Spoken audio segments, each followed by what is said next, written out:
ఒకడు ఉంటాడు ఓయూలో చెనగాని దయాకర్ అని చెప్పి. ఇక ఆయన వీడియోస్ పెట్టు పెట్టు పెట్టు పెట్టు అంటాం, మేము పెడతాం డెఫినెట్గా పంపిస్తే ఏం చేస్తాం, పెడతాం. ఇక పెట్టకపోతే ఈమె మంచిది కాదు, బ్లాక్ మెయిలర్ చెప్పడం స్టార్ట్ చేసింది. ఇక బ్లాక్ మెయిలర్ స్టావియా ఎవరు తీసుకుండు, ఎక్కడ తీసుకుండు, ఏం చేస్తుండు. బక్కా జడ్సన్కి సపోర్ట్ చేసినందుకు వాడు నన్ను బ్లాక్ మెయిలర్ అని చెప్పుకొని తిరుగుతుండు ఊరంతా. చూపి మరి బ్లాక్ మెయిలర్ అయితే చూపి. నువ్వు మాట్లాడు రేవంత్ రెడ్డి దగ్గరికి వెళ్ళి, అన్న రేవంత్ అన్న నా బుజ్జి కన్నా నా బంగారు కొండ, దయచేసి ఈ ఉస్మానియా యూనివర్సిటీ క్యాంటీన్ దారుణంగా ఉంది, హాస్టల్స్ దారుణంగా ఉంది, ఇంత బడ్జెట్ కేటాయించు, అసలే బడ్జెట్ల విద్యా నిర్వీర్యం ఏమీ లేదు, మరి యూనివర్సిటీకి ఎంత ఇస్తున్నావు, మరమ్మతులు చేయాలి, భయంకరంగా ఉందని చెప్పి పోయి మాట్లాడు. ఇదే దయాకర్ గారు, ఇదే చెనగాని దయాకరు హాస్టల్ చూపిస్తే నేనే పోయినా ఉస్మానియా యూనివర్సిటీలో, ఇంకా ఉంటుంది వీడియో, ఇంకా ఉంటుంది. నా బాధ ఏంటంటే ఎందుకు అందరు మారిపోతున్నారు,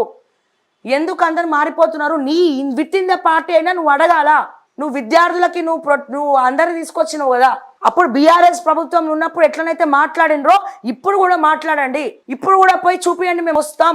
ఏం చేస్తున్నారు ఉస్మానియా యూనివర్సిటీకి? ఆ సులభ్ కాంప్లెక్స్ లాగా ఉన్నటువంటి హాస్టల్ నేనే కవర్ చేసిన.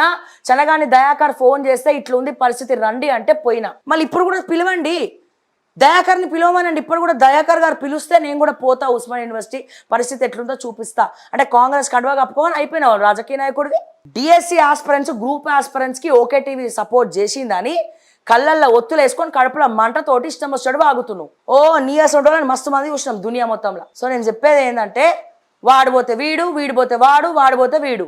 అసలు మనకి ఏం కావాలి, ఏం చేయాలి? యూనివర్సిటీస్ నాట్ ఓన్లీ ఉస్మానియా, చాలా యూనివర్సిటీల పరిస్థితి ఇట్లనే ఉన్నది. 7 నెలలు 8 నెలలు అవుతుంది, బడ్జెట్ కేటాయించలే, మరమ్మతులు లేవు, విద్యార్థులు నిరుద్యోగులు అని చెప్పి రోడ్లకు ఎక్కుతా ఉన్నారు. ఎస్ 20-30% హ్యాపీగా ఉన్నారు, 70% మంది మెజారిటీ ఆఫ్ పీపుల్ బాధపడుతున్నారు కదా. యూనివర్సిటీలను అట్లనే వదిలేస్తామా? వైస్ ఛాన్సలర్ అట్లనే వదిలేస్తారా? గత ప్రభుత్వంలో ఉన్నటువంటి వైస్ ఛాన్సలర్ మీద ఎంక్వైరీ చేయండి మీకు దమ్ములుంటే. నేను చెప్తున్నా, ఇప్పుడు జేఎన్టీయూ కట్ట నరసింహారెడ్డి మీద ఎంక్వైరీ చేసే దమ్ముందా? వేయండి, కట్ట నరసింహారెడ్డి మీద ఎంక్వైరీ చేయండి. ఎందుకేయారు? సో ఇట్లా మాట్లాడుకుంటూ పోతే చాలా ఉన్నాయి. అనుమతులు ఇచ్చిన అధికారులు, ప్లాట్లు చేసిన వారిపై కేసులు. త్వరలో హైడ్రా పోలీస్ స్టేషన్ కమిషనర్ ఏవి రంగనాథ్. ఎస్, ముత్యాల నగరం అనే కాదు, మన హైదరాబాద్కు లేక్ సిటీగాను కూడా పేరుంది. సో 4 దశాబ్దాల క్రితం హుస్సేన్ సాగర్ సహా నగరం వ్యాప్తంగా నీటితో కలకలలాడిన చెరువులన్నీ కూడా కాలక్రమేణా కబ్జాలకు గురై పోతుండడంతో హైదరాబాద్ ఇప్పుడు లేక్ లెస్ సిటీగా మారుతోంది. ఎక్కడ చూసినా FTL బఫర్ జోన్లో ఇప్పుడు అన్నీ కూడా కాలనీలు, బస్తీలే కనిపిస్తున్నాయి. హుస్సేన్ సాగర్ వాస్తవ విస్తీర్ణం 5.97 చదరపు కిలోమీటర్లు అయితే ప్రస్తుత విస్తీర్ణం 4.71 చదరపు కిలోమీటర్లే. సో సుమారు 1.25 చదరపు కిలోమీటర్ల మేర, అంటే 310 ఎకరాల మేర 21% హుస్సేన్ సాగర్ ఆక్రమణలకు నోచుకుంటా ఉంది. ఇందాకే మనం మాట్లాడుకున్నాం, చెరువులన్నీ కూడా కబ్జా పెడుతున్నారు, కబ్జా పెట్టేసిర్రు, అక్కడ పోయి ఇల్లులు కడుతుర్రు. చెరువులు కబ్జా పెట్టాలి, ఆడ ఇల్లులు కట్టాలి, ఇంకేదో కట్టాలి. మొత్తం వాటర్ వస్తే ఆడనే ఇల్లులు మునిగిపోతాయి. మనం కూడా ముందేనికి ఆలోచించకుండా అక్కడనే పోయి కొంటాం. సో ఇవన్నీ కూడా జరుగుతూ ఉన్నాయి.